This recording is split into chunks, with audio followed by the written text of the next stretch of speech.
It is time. It is time to do some coding with AI, with a Copilot. It's called wipe coding.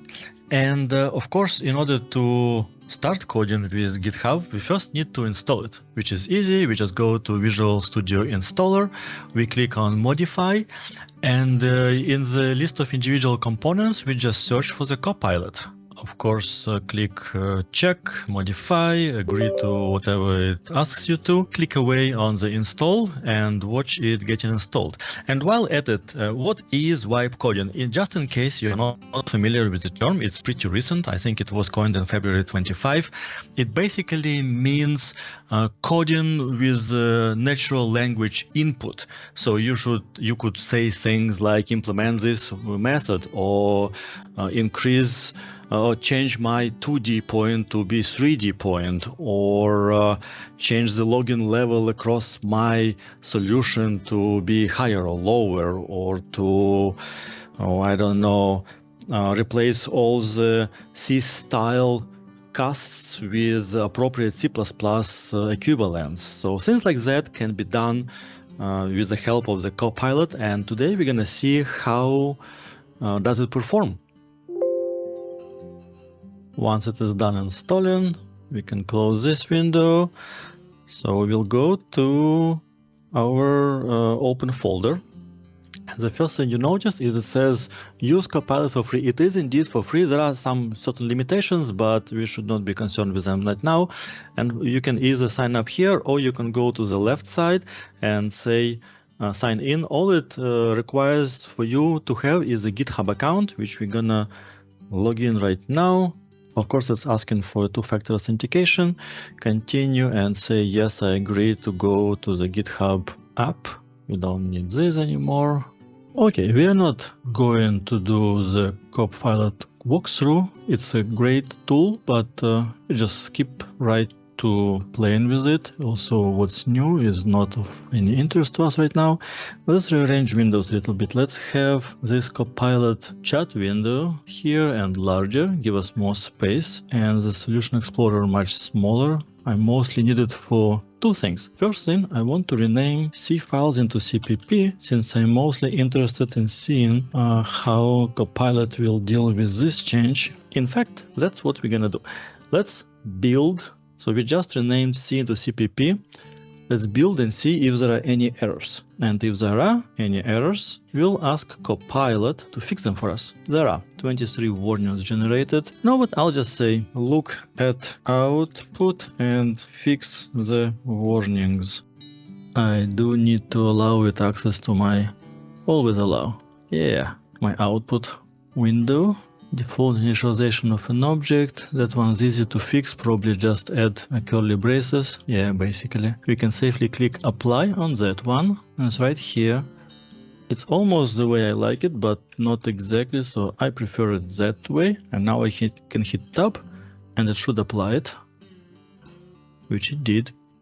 But it was in the wrong place. That's not supposed to be in a makefile. Ctrl Z, abort, abort, abort. That's wrong. That was supposed to be not in an active document. No, no, no. This one was in here. So we need to pay attention to what our active document is, apparently. As far as this one goes, no, I don't want to do all this char star. No. What I want to do is to fix in a makefile. So, update makefile to disable those string warnings is what I want to do. I basically wanted to add the no string flag. Yeah, no writable strings. That's the one I want. Why does it say makefile? Doesn't make any sense. Again, I'll do it manually. So far, it's not off to a good start, but close enough. I mean, with some guidance, apparently it's doing the thing. Where is my C++ CXX over here? Off to a rough start. Let's build and see where we are. One more error, which is unused variable. I'm gonna ask, well, let me see what we'll suggest. How to fix this warning. Did I spell warning correctly? Warning. I did not spell it correctly, but I hope it doesn't mind. It does not mind. So active document, default, blah, blah, blah, blah, blah. And that's because const array must be initialized. So what it's suggesting is, yeah, initialization, we've handled that already. It's about, this is a wrong error. Come on, let me be more explicit. How to fix this one? Copy paste from the output window. Unused variable. And this suggested fix. Oh, I did not know it can be done this way. Maybe unused in the attributes. That's new to me. It may work, but I would prefer a standard C++ way, which is using the attribute maybe unused. I do prefer it that way. That's enough with that. Let's go do something more fun. Well, this should build, by the way. Let's just verify it quickly. What we're gonna do now is let's look into our header file and see what we can do about these macros. Pound defines. Replace pound defines with const expr variables and immediate functions. Yeah, I don't know if there are any, but let's just do a simple, like first step moving from C to C++ usually is to replace pound defines as much as possible. So let's start with that. Maybe it will do a better job at such a task. It's generated something. Let's just say apply and see where it takes us. And now we are looking at the change and it says tab to accept one of one. So it will just accept all of them because they're similar, I suppose.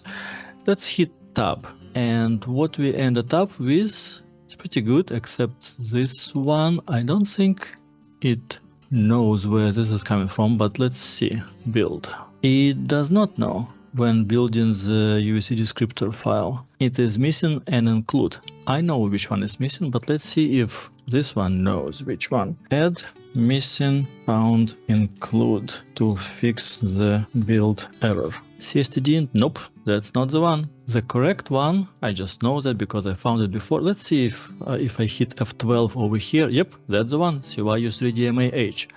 And that was the one that it was supposed to find for us, but it didn't. Okay, not doing great yet. Requires some hand holding. CYU3DMAH. Does it build? Like, does it blend? Does it build? It does build. So we are progressing somewhere. I see this weird static cast. It's not necessary. So let's remove this. Remove redundant static casts. Well, it's all in the active document, so I suppose it understands we are talking about this header file right now. I think these ones are the removed ones, so apply. I don't understand why does it want to replace the comma with the end. And in here we are, yeah, it does look correct. So we start with the third one for some reason, so tab. This one no, alt delete and tab again. Build should still be good, still good. Let's leave this file and go to this much more interesting file. What we're gonna do here is, again, replace pound defines. And also, let me just add the output logs here. So it's by default taken care of. What, output build is not a thing. What? Let's try it again. Output logs, output, double click. That works. Replace pound defines here as well. It's showing me the changes, other code unchanged, and then it shows that it does look correct. If you ask me, it's a simple oh, interesting. So what does it do to these macros right over here? Round up, which is as s plus n minus 1, blah blah blah blah blah. It is using uint32s, and I suppose let's take a closer look at what it's doing, but it looks correct to me. I guess that apply button doesn't just do apply, it reevaluates everything. Now let's see, it wants to add cstd int. Let's skip it for now, F8. This one looks correct. Just a simple replacement, really. In here again. So we wanted to take a look at this round up. So round up is now, well, doing all the same, except it's a const expr appropriately, takes uint32s and returns uint32, and by toward is taking the s, shifts, and returns uint32. I would like to see how it's being used. Control F3.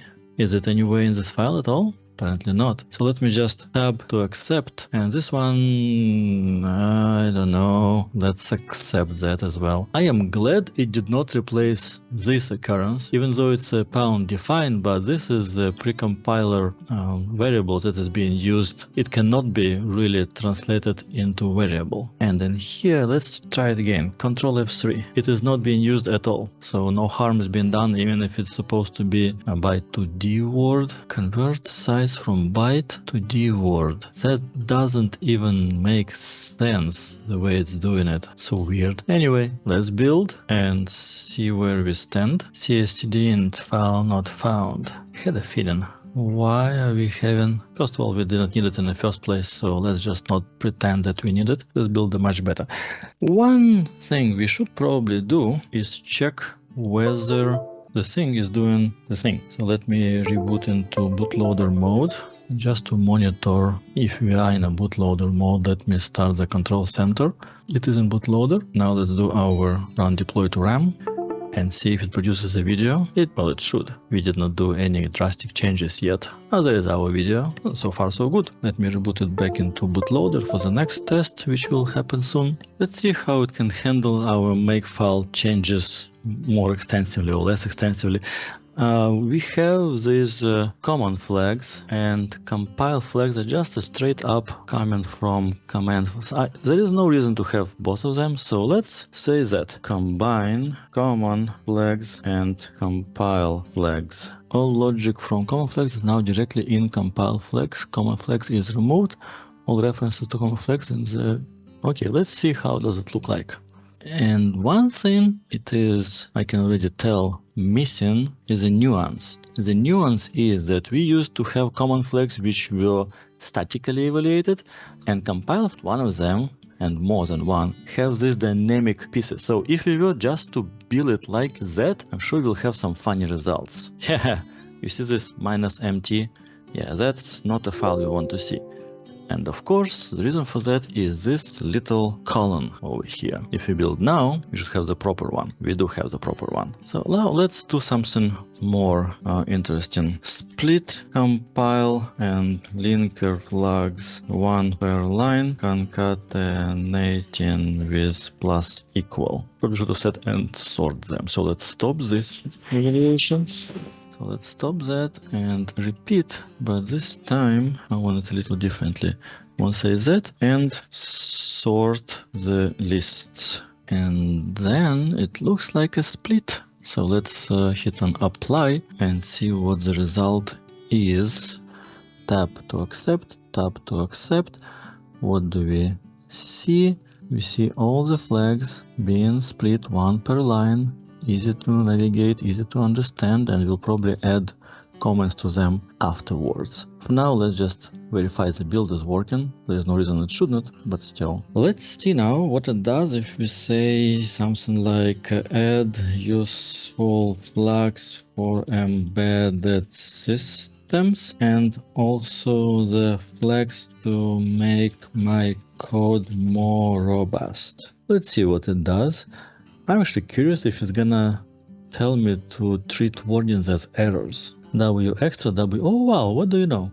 W extra and W error. W shadow, W conversion, double promotion, format equals to, okay, null reference, stack usage, I'm not sure about that one. And it gives very detailed descriptions of stack protector strong, fat LTO objects. Nice. No common case duplicate symbol errors, data section, function sections. We do have those, right? Already present. FTO, of course, I was going to do the LTO. Fortify source 2. Yeah, we're not doing that. Strict volatile bit fields. Ooh, I didn't even know that one existed. Missing include directories, unused, uninitialized, logical op. Not sure all of these are for Clang though. So let's apply and see if it still builds. I'm quite curious myself. So the first one with embedded robustness flags, I don't know about that. So let's all delete this one. Next one, however, Fortify source, we're not doing that one either. All delete. 40 OS, that's weird. Oh, we deleted all of this. That's a lot. Okay, escape. let's reapply. Wasn't that obvious? Let me just do that and tab to next one. This one we are not doing, delete, tab. These ones we are not doing like that, but we do have the rest. Why am I not deleting? Oh, it deleted these. Why did it delete these? Probably because we have it over here. That's actually correct thing to do. I don't know why it was there in the first place. Should have probably paid more attention. What we do have is double promotion, duplicated branches, duplicated command, and all the other stuff. Let's just tab to get it. Stack usage, I don't know if it's even supported. I'll tab for now. And the LTO, oh, it decided to do it only for non-debug builds. Kinda makes sense, but I am still gonna move it into the common section. Let's sort it out over here. Let's build. So basically let's build to see which flags were not for Clang. Strict volatile bit fields. That is not understood by Clang. Stack usage. Yeah, also not known. Where is the stack usage? Of course it's over here. What else was in here? Well, let's build again and see. Duplicate branches. So it's not Clang either. Duplicated conditions. Logical op. Let's see what it looks like now. There is something more error. Missing field tx mutex name initializer. Aha, this one. Let's see if this can fix it. So let me copy this error. How far do I want to copy? Probably only that much. And say, how do I fix this one? And paste. Since they're all zeros, I think I just put empty curly braces and that should be the end of it. To fix the error, missing field blah blah blah, you need to explicitly initialize specific fields, so you need to say something or the other. That can be done too, but so I tried it before. There are more fields inside that struct that will get also triggered as I need to be initialized. So the easier, much easier way to deal with that would be this. Let me build it. And the next error is over here. Implicit conversion loses integer precision uint32 to uint16. That is actually correct. So I would ask, I want to say ChatGPT Copilot, fix this. I suppose it should be just a matter of simple static cast to uint16t. But let's see what this one comes up with. And as a ternary operator that's supposed to return the same values on both branches, I suppose conversion should be done. Yep, that's exactly what it's saying. It's doing a C style, use C++ style, which should hopefully result in static cast. And there we go, which again takes a bit of time. Probably copy pasting would have been faster. It's a single line anyway, even less than a line. But it is over here and it does look correct, so we'll accept that with a tab. Now if we build, we should probably get more errors. More errors about unused parameters. So instead of asking, I'll just comment out. Of course I can do the maybe unused, which probably is what I should have done, but yeah, too lazy right now. We know what to do anyway. And this one is another implicit conversion, which goes to uint16t. So I'm just gonna do it manually myself. Static cast uint16t, because as it turns out, this 2000 limit on monthly chat messages is a real limit, and I have hit it while preparing this video. In fact, I had to switch to a different GitHub user just to continue recording that. Unused parameter input. So that should be the last of that series of errors. Let's see what the build looks like. More issues. Undefined symbol exit. Wait, what changed here? Defined symbol kill. So these are all from this cyfxtx cpp file. Are they not kill? No. I wonder what is causing these errors. Take a look at the output and tell me which of the newly added flags are the cause. And while it's doing that, let me take a look myself. Stack protector strong? Really interesting. Had no idea. So stack protector strong apparently is not compatible with what we are trying to do here. Let's try to build again and see. Well, learning something myself. Nice, it's built now. Let's try and see if this works on actual hardware. Let me reset it to bootloader. Okay, load it into RAM, and let's wait for the video to start streaming. It's streaming. So far the changes are good. Let me reset it back. Losing video, of course. Okay, so let's go to something different. Let's say change C style casts into C++ style casts. Those C style casts, they are powerful, but they're like a nuclear option. They allow you to cast absolutely anything into everything, and quite often are a source of very intricate, very hard to find bugs. And let's see if we hit the apply button and check what it finds and how does it fix them. It should be more or less straightforward, but the main exercise here is to let the automation do the easy tasks, especially the tedious ones. Okay, I don't think I want to replace the comments yet. Although there could be another exercise to replace all the C-style comments with C++ comments. So this one is interesting. It's doing first reinterpret from mem_p, which is a void star, into uint pointer t and then to uint32t. That actually is correct way to do it. Let's take a look over here. We are getting mem_p, which is a void star converted with static cast to pointer to uint8t and then reinterpret cast. In this case, that's why it's doing it, because it's manipulating the pointer location. So first it makes sure it's a byte offset kind of pointer, and then it subtracts a number from it, and that's actually the proper way to do it. Previous code is manipulating void star. I'm not sure if it's a standard way of doing things. And in here, very similarly, we do uint8t star and then manipulate the pointer. Actually, I agree with that as well. This one is just it's a static cast block p. What's a block p? A block p is mem block info, and mem_p is a void star. I don't believe, you don't have to do that at all. Why would you even need that? You can assign to void star, no problem. Let's just remove this altogether. Oops, not that much, and tap to accept. This one is another pointer comparison. Right, it's comparing the uint32t's. That is correct. And this one is similar to another place we've seen, which is doing the manipulation of the pointer.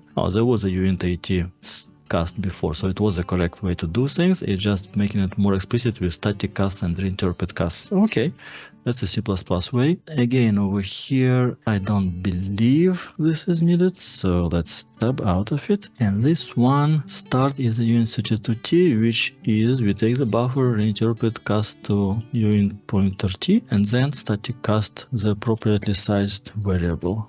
Let's see what the build looks like. It looks bad. Right, this one is supposed to be reinterpret cast. How cute. Static cast just won't do it. That is correct. Reinterpret cast. Should have paid more attention, I suppose. That's one thing I am learning more and more while working with Copilot. Don't trust a single thing it does. Even when it looks right at a first glance, always verify what it's doing. And to that end, let's do the actual verification by deploying to RAM and checking out the stream, if it's coming in or not. It's coming. Okay, so far so good. Let's reset the device back to bootloader mode. What else? Let's take a look at let's glance at the code. If you notice, oh my god, you see these blocks? They're like repeated each and every way. That's a lot of repetition. Let's do the refactoring. So we can go here and say do this for the function, but let's try the inline part of it, which is fix with Copilot. No, that's what do I want to do? Ask Copilot. That's what I want to do. This function has a lot of repeating blocks of very similar code. Refactor those blocks out. Let's see how does it do that, which should be quite obvious, right? All you do here is you get a function that does basically these 5 lines of code. And the way it does it, helper function, static void, okay, static, good. UVC set USB descriptor. Okay, so it takes descriptor type, descriptor index, and descriptor pointer, which is supposed to be a string. It is a string. Unit AT, weird, but it is a string. We all know that. And it's doing those few lines, and then we just replace. Ooh, this is beautiful. That's exactly what I wanted to see. In fact, it's how it's supposed to be. Let's tab and take a look at the function, how it looks like. Yeah, this is good. This is how Copilot is supposed to be used to improve the code. Of course, with more substantive changes, let's still build and deploy to RAM and check if the video stream is still coming up. Expected semicolon. Why would it do that using void after top level declarator? Did it miss a comma somewhere? I definitely missed something. The code looked beautiful, but it was incorrect. So let's... Oh, that's in a different file. Well, in that case, I assume it is because of the... No, it's over here. So what? That's what's missing. Oh, wait. Did it just try to get this? ChatGPT, I mean, Copilot. I gave you praise and you failed me so miserably. Of course, it's supposed to be an external freestanding function. Of course, deploy to RAM. That should be easy one. Not yet. Not so easy. No matching function. So this time the problem is that these guys are CY U3P USB desk set desk type T, and we are passing in UNT AT, which is incorrect. So let me say, where is my fix this button? Fix the parameters, the first parameter to be of proper type. That is correct. That's what it's supposed to be. So hopefully after all this hand holding, we'll get somewhere. Not yet. Another issue is over here. We did miss... Why does it... Ooh, what did it do? That is an interesting approach to writing code. Okay, at this point it looks very foobarred, so Ctrl-Z, Ctrl-Z, Ctrl-Z, Ctrl-Z. At least we can get back from all these edits, because apparently it was doing some funny stuff. So let's do it again. Let's just copy-paste this function into this window, which seems to be doing better job.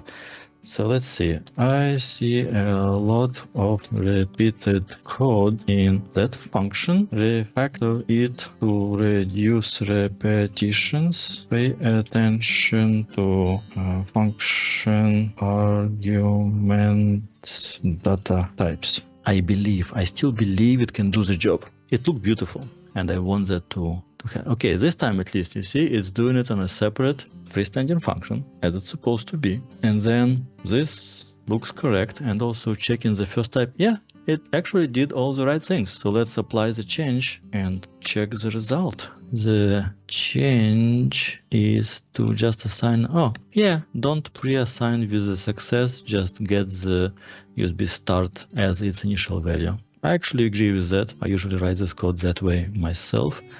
It will remove these lines because it's gonna replace them with these lines. Okay, and of course this function needs to be done. Let's build and deploy. This time I believe again that it will deploy. Nope.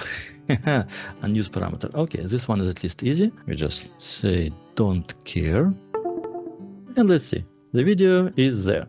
So this change, this time at least, in that GitHub Copilot window, that was the correct one.